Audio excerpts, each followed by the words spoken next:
कृष्ण, राधे राधे। कृष्ण दासी के चैनल में आप सभी मित्रों का स्वागत है। और आप सब कैसे हैं? कान्हा जी कृपा से हम सब ठीक होंगे। और आज है श्रावण मास की कामिका और पवित्रा एकादशी, यानी दोनों का नाम एक ही है।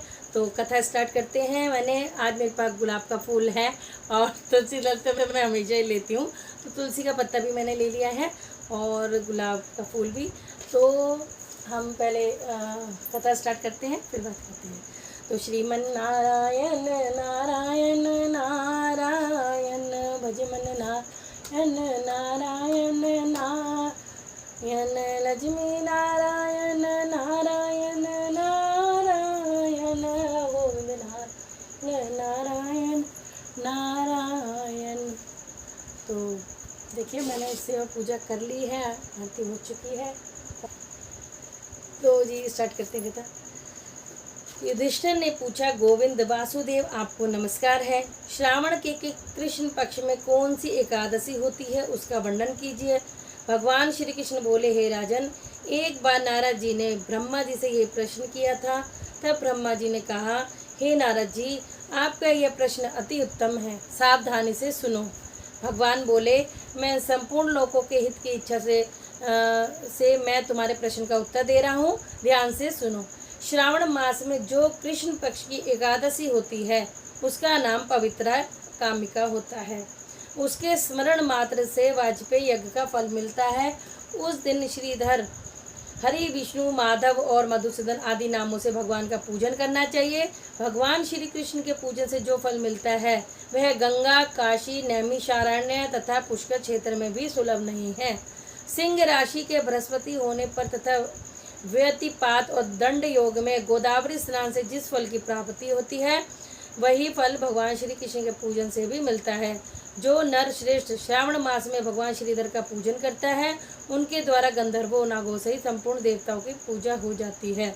अतः मनुष्य को यथाशक्ति पूरा प्रयत्न करके कामिका के दिन श्री हरि का पूजन करना चाहिए। मनुष्य को अध्यात्म विद्या से जो फल मिलता है, उससे अधिक फल पवित्र एकादशी के व्रत करने से प्राप्त होता है। कामिका का व्रत करने वाला मनुष्य रात्रि में जागरण करके ना तो कभी भयंकर यमराज का दर्शन करता है और ना कभी दुर्गति में ही पड़ता है। लाल मणि, मोती, वैदुर्य और मूंगे आदि से पूजित होकर भी भगवान विष्णु वैसे संतुष्ट नहीं होते जैसे तुलसी दल से पूजित होने पर होते हैं। देखा तुलसी दल का कितना महत्व है। जिसने तुलसी की मंजरियों से श्री केशव का पूजन कर लिया, उससे जन्म भर पाप निश्चय ही नष्ट हो जाते हैं। जो दर्शन करने पर सारे पाप समुदाय का नाश कर देती है, स्पर्श करने पर शरीर को पवित्र बनाती है, प्रणाम करने पर रोगों का निवारण करती है, जल से सींचने पर यमराज को भी भय पहुंचाती है, रोपित करने पर भगवान श्री कृष्ण के समीप ले आती है और भगवान के चरणों में चढ़ाने पर मोक्ष रूपी फल प्रदान करती है। उस तुलसी देवी को हम नमस्कार करते हैं। तुलसी माता हे सुखदाता, तुम हो कृष्ण की प्यारी, जो जगाए हम तेरी दिन रात, ये भक्ति है मेरी। तो ये मैंने बीच में बोल दिया तुलसी जी का। जो मनुष्य एकादशी को दीपदान करता है, उसके पुण्य की संख्या चित्रगुप्त भी नहीं जानते। एकादशी के दिन भगवान श्री कृष्ण के सन्मुख जिसका दीपक जलता है, उसके पितर स्वर्गलोक में स्थित होकर अमृत पान से तृप्त होते हैं। घी अथवा तिल के तेल से भगवान के सामने दीपक जलाकर मनुष्य देह त्याग कर करोड़ों दीपों से पूजित हो स्वर्गलोक में जाता है। भगवान श्री कृष्ण कहते हैं, युधिष्ठिर, यह तुम्हारे सामने मैंने कामिका एकादशी का महिमा का वर्णन किया है। कामिका सब पापों को हरने वाली है, अतः मानवों को इसका व्रत अवश्य करना चाहिए। यह स्वर्गलोक तथा महान पुण्य फल प्रदान करने वाली है। जो मनुष्य श्रद्धा के साथ इसका महात्म्य श्रवण करता है, वह सब पापों से मुक्त हो श्री विष्णु लोक को जाता है। बोलो एकादशी महारानी की जय, तुलसी मैया की जय, श्री विष्णु भगवान की जय। तो ये है एकादशी का महत्व। इसलिए मैं कहती हूँ, आप चाहे व्रत करो चाहे ना करो, एकादशी की कथा, हर कथा अलग होती है। 15 दिन के अंतराल में एकादशी आती है। हर कथा 1 महीने में 2 एकादशी आती है।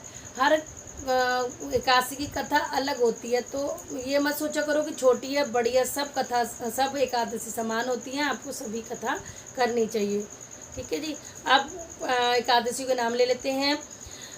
पहली जो है उत्पन्ना एकादशी, मोक्षदा एकादशी, सफला एकादशी, पुत्रदा एकादशी, एकादशी, षट्तिला एकादशी, जया एकादशी, विजया एकादशी, आमलकी एकादशी, पापमोचनी एकादशी, कामदा एकादशी, भरूथनी एकादशी, मोहिनी एकादशी, अपरा एकादशी, निर्जला एकादशी, योगिनी एकादशी, देवशनी एकादशी, और अब है आज जो है कामिका एकादशी, श्रावण कृष्ण पक्ष की है ये, और पुत्रदा एकादशी इसके बाद जो आएगी वो पुत्रदा होगी।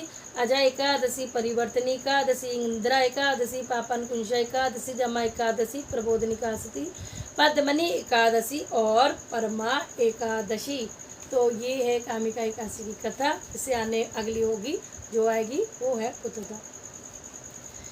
तो आशा करती हूँ आपको ये कथा अच्छे से समझ आई होगी और अच्छी लगी होगी, तो ज़रूर से कमेंट में बताना। और श्रृंगार हो चुका है, सेवा पूजा हो चुकी है, भोग अब बस मैं कथा के बाद लगाऊंगी। आरती भी मैंने कर ली है, सब मैं सेवा पूजा के बाद ही करूँगी। और आपको हो सकता है आज मैं लाइव आऊँ तो तब दर्शन कराऊँगी, थोड़े बहुत तो आपको हो ही रहे होंगे दूर से। तो ड्रेसेस सबकी चेंज हो चुकी है, बहुत सुनने लगने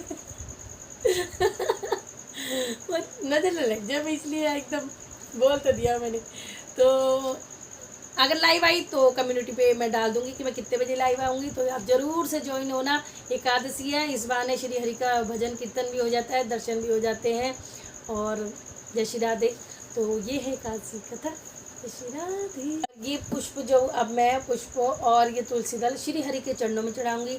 चाहे आप फिर शालिग्राम जी के चरणों में चढ़ाइए, चाहे विष्णु भगवान जी की पिक है, फोटो है या विग्रह है उस पर चढ़ाइए, या लड्डू गोपाल पे, या श्री हरि कान्हा जी का, सबका एक ही रूप होता है।